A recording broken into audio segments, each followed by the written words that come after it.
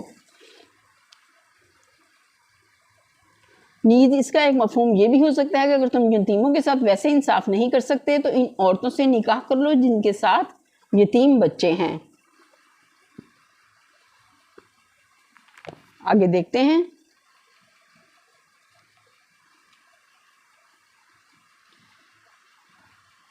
ترغبون ان تنکحوہن کا مطلب یہ بھی ہو سکتا ہے کہ تم ان سے نکاح کی رغبت رکھتے ہو،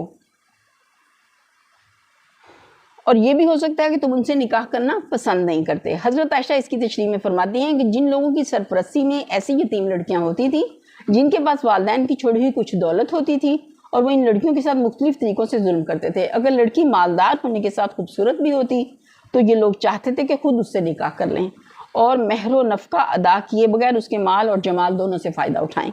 اگر وہ بدصورت ہوتی تو یہ لوگ نہ اس سے خود نکاح کرتے تھے نہ کسی دوسرے سے اس کا نکاح ہونے دیتے تھے، تاکہ اس کا کوئی ایسا سردھرا پیدا نہ ہو جائے جو کل اس کے حق کا مطالبہ کرنے والا ہو۔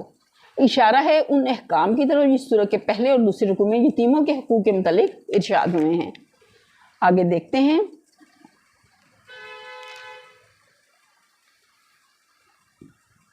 وَأَنِ امْرَأَةٌ خَافَتْ مِنْ بَعْلِهَا نُشُوزًا أَوْ إِعْرَاضًا فَلَا جُنَاحَ عَلَيْهِمَا أَنْ يُصْلِحَا بَيْنَهُمَا صُلْحًا وَالصُّلْحُ خَيْرٌ وَأُحْضِرَتِ الْأَنفُسُ الشُّحَّ وَإِنْ تُحْسِنُوا وَتَتَّقُوا فَإِنَّ اللَّهَ كَانَ بِمَا تَعْمَلُونَ خَبِيرًا۔ جب کسی عورت کو اپنے شوہر سے بدسلوکی کی یا بے رخی کا خطرہ ہو تو کوئی مضائقہ نہیں اگر میاں بیوی کچھ حقوق کی کمی بیشی پر آپس میں صلح کر لیں۔ صلح بہرحال بہتر ہے۔ نفس تنگ دلی کی طرف جلدی مائل ہو جاتے ہیں، لیکن اگر تم احسان سے پیش آؤ اور خدا ترسی سے کام لو تو یقین رکھو کہ اللہ تمہارے اس طرز عمل سے بے خبر نہ ہوگا۔ یہاں سے اصل استفسار کا جواب شروع ہوتا ہے۔ اس جواب کو سمجھنے کے لیے ضروری ہے کہ پہلے سوال کو اچھی طرح ذہن نشین کر لیا جائے۔ زمانے جاہلیت میں ایک شخص غیر محدود تعداد تک بیویاں کرنے کے لیے آزاد تھا، اور ان کثیر التعداد بیویوں کے بھی کچھ حقوق مقرر نہ تھے۔ سورہ نساء کی ابتدائی آیات جب نازل ہوئیں تو اس آزادی پر 2 قسم کی پابندیاں عائد ہو گئیں۔ ایک یہ کہ بیویوں کی تعداد زیادہ سے زیادہ 4 تک محدود کر دی گئی، دوسری یہ کہ 1 سے زیادہ بیویاں رکھنے کے لیے عدل یعنی مساوانہ برتاؤ کو شرط قرار دیا گیا۔ اب یہ سوال پیدا ہوا کہ اگر کسی شخص کی بیوی بانجھ ہے یا دائم المرض ہے یا تعلق زن و شو کے قابل ہی نہیں رہی اور شوہر دوسری بیوی بھی لاتا ہے تو کیا وہ مجبور ہے کہ دونوں کے ساتھ یکساں رغبت رکھے، یکساں محبت رکھے، جسمانی تعلق میں بھی یکسانی برتے؟ اور اگر وہ ایسا نہ کرے تو کیا عدل کی شرط کا تقاضا یہ ہے کہ وہ دوسری شادی کرنے کے لیے پہلی بیوی کو چھوڑ دے؟ نیز یہ کہ اگر پہلی بیوی خود جدا نہ ہونا چاہے تو کیا زوجین میں اس قسم کا معاملہ ہو سکتا ہے کہ جو بیوی غیر مرغوب ہو چکی ہے وہ اپنے بعض حقوق سے خود دستبردار ہو کر شوہر کو طلاق سے باز رہنے پر راضی کر لے؟ کیا ایسا کرنا عدل کی شرط کے خلاف تو نہ ہوگا؟ یہ سوالات ہیں جن کا جواب ان آیات میں دیا گیا ہے۔ یعنی طلاق و جدائی سے بہتر ہے کہ اس طرح باہم مصالحت کر کے ایک عورت اسی شوہر کے ساتھ رہے جس کے ساتھ وہ عمر کا ایک حصہ گزار چکی ہے۔ عورت کی طرف سے تنگ دلی یہ ہے کہ وہ اپنے اندر شوہر کے لیے بے رغبتی کے اسباب کو خود محسوس کرتی ہے اور پھر بھی وہ سلوک چاہے جو ایک مرغوب بیوی کے ساتھ ہی برتا جا سکتا ہے۔ مرد کی طرف سے تنگ دلی یہ ہے کہ جو عورت دل سے اتر جانے پر بھی اس کے ساتھ ہی رہنا چاہتی ہو اس کو وہ حد سے زیادہ دبانے کی کوشش کرے اور اس کے حقوق ناقابل برداشت حد تک گھٹا دینا چاہے۔ پھر یہاں اللہ تعالیٰ نے مرد ہی کے جذبہ فیاضی سے اپیل کی ہے، جس طرح بالعموم ایسے معاملات میں اس کا قاعدہ ہے۔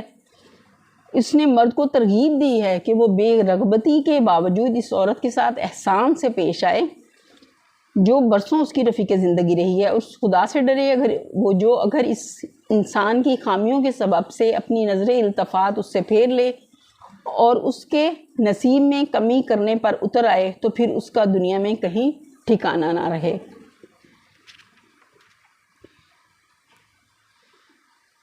اگلی آیت دیکھتے ہیں۔ وَلَن تَسْتَطِيعُوا أَن تَعْدِلُوا بَيْنَ النِّسَاءِ وَلَوْ حَرَصْتُمْ فَلَا تَمِيلُوا كُلَّ الْمَيْلِ فَتَذَرُوهَا كَالْمُعَلَّقَةِ وَإِن تُصْلِحُوا وَتَتَّقُوا فَإِنَّ اللَّهَ كَانَ غَفُورًا رَحِيمًا۔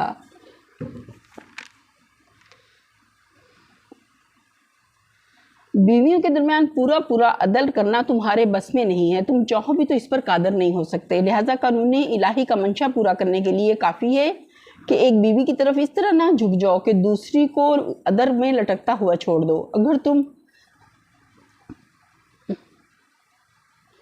اپنا طرز عمل درست رکھو اور اللہ سے ڈرتے رہو تو اللہ چشم پوشی کرنے والا اور رحم فرمانے والا ہے۔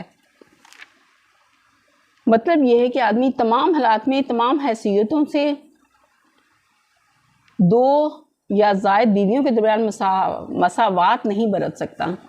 ایک خوبصورت ہے دوسری بدصورت، ایک جوان اور دوسری سن رسیدہ، ایک دائم المرض ہے اور دوسری تندرست، ایک بدمزاج دوسری خوش مزاج۔ اسی طرح کے دوسرے توافت بھی ممکن ہے جس کی وجہ سے ایک بیوی کی طرف تباً آدمی کی رغبت کم اور دوسری کی طرف زیادہ ہو سکتی ہے۔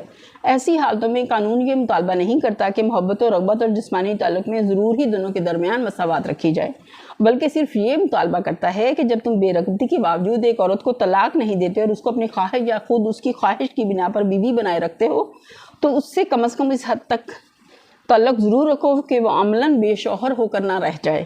ایسے حالات میں ایک بیوی کی بنسبت دوسری کی طرف میلان زیادہ ہونا تو فطری امر ہے، لیکن ایسا بھی نہ ہونا چاہیے کہ دوسری یوں معلق ہو جائے گویا اس کا شوہر ہی نہیں۔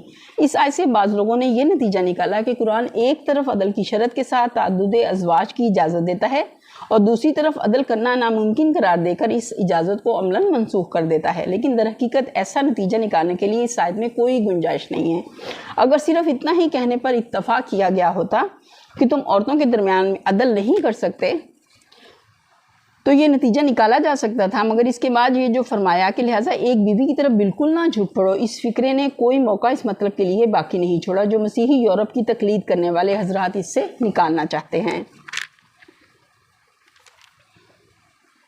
یعنی اگر حتی الامکان تم قصداً ظلم نہ کرو، انصاف ہی سے کام لینے کی کوشش کرتے رہو تو فطری مجبوریوں کی بنا پر جو تھوڑی بہت کوتاہیاں تم سے انصاف کے معاملے میں صادر ہوں گی اللہ ان سے درگزر فرما دے گا، اللہ معاف فرما دے گا۔ اگلی آیت دیکھتے ہیں۔ وَإِن يَتَفَرَّقَا يُغْنِ اللَّهُ كُلًّا مِّن سَعَتِهِ وَكَانَ اللَّهُ وَاسِعًا حَكِيمًا۔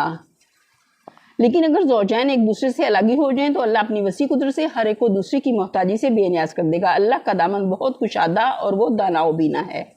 وَلِلَّهِ مَا فِي السَّمَاوَاتِ وَمَا فِي الْأَرْضِ وَلَقَدْ وَصَّيْنَا الَّذِينَ أُوتُوا الْكِتَابَ مِن قَبْلِكُمْ وَإِيَّاكُمْ أَنِ اتَّقُوا اللَّهَ وَإِن تَكْفُرُوا فَإِنَّ لِلَّهِ مَا فِي السَّمَاوَاتِ وَمَا فِي الْأَرْضِ وَكَانَ اللَّهُ غَنِيًّا حَمِيدًا۔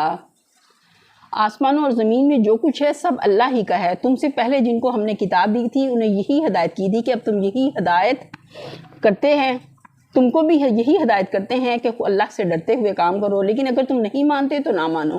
آسمان و زمین کی ساری چیزوں کا مالک اللہ ہی ہے اور وہ بے نیاز ہے اور ہر تعریف کا مستحق۔ إِن يَشَأْ يُذْهِبْكُمْ أَيُّهَا النَّاسُ وَيَأْتِ بِآخَرِينَ وَكَانَ اللَّهُ عَلَىٰ ذَلِكَ قَدِيرًا۔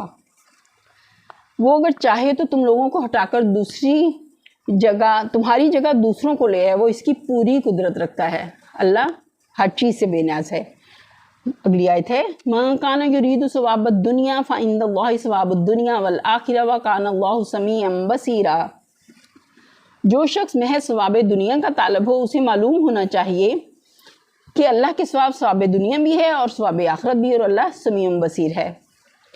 بالعموم قانونی احکام بیان کرنے کے بعد اور بالخصوص تمدن و معاشرت کے ان پہلوؤں کی اصلاح پر زور دینے کے بعد جن میں انسان اکثر ظلم کا ارتکاب کرتا رہا ہے، اللہ تعالیٰ اس قسم کے چند پر اثر جملوں میں ایک مختصر بات ضرور فرمایا کرتا ہے، اور اس سے مقصود یہ ہوتا ہے کہ نفوس کو ان احکام کی پابندی پر آمادہ کیا جائے۔ اوپر چونکہ عورتوں اور یتیم بچوں کے ساتھ انصاف اور حسن سلوک کی ہدایت کی گئی، لہٰذا اس کے بعد ضروری سمجھا گیا کہ چند باتیں اہل ایمان کے ذہن نشین کر دی جائیں۔ نمبر 1 کہ تم کبھی اس بھلاوے میں نہ رہنا کہ کسی کی قسمت کا بنانا اور بگاڑنا تمہارے ہاتھ میں ہے۔ اگر تم اس سے ہاتھ کھینچ لو گے تو اس کا کوئی ٹھکانہ نہ رہے گا۔ نہیں، تمہاری اور اس کی سب کی قسمتوں کا مالک اللہ ہے، اور اللہ کے پاس کسی بندے یا بندی کی مدد کا ایک تم ہی واحد ذریعہ نہیں ہو۔ اس مالک زمین و آسمان کے ذرائع بے حد وسیع ہیں، وہ اپنے ذرائع سے کام لینے کی حکمت بھی رکھتا ہے۔ دوسرا یہ کہ تمہیں اور تمہاری طرح پچھلی تمام انبیاء کی امتوں کو ہمیشہ یہی ہدایت کی جاتی رہی ہے کہ خدا ترسی کے ساتھ کام کرو۔ اس ہدایت کی پیروی میں تمہاری اپنی فلاح ہے،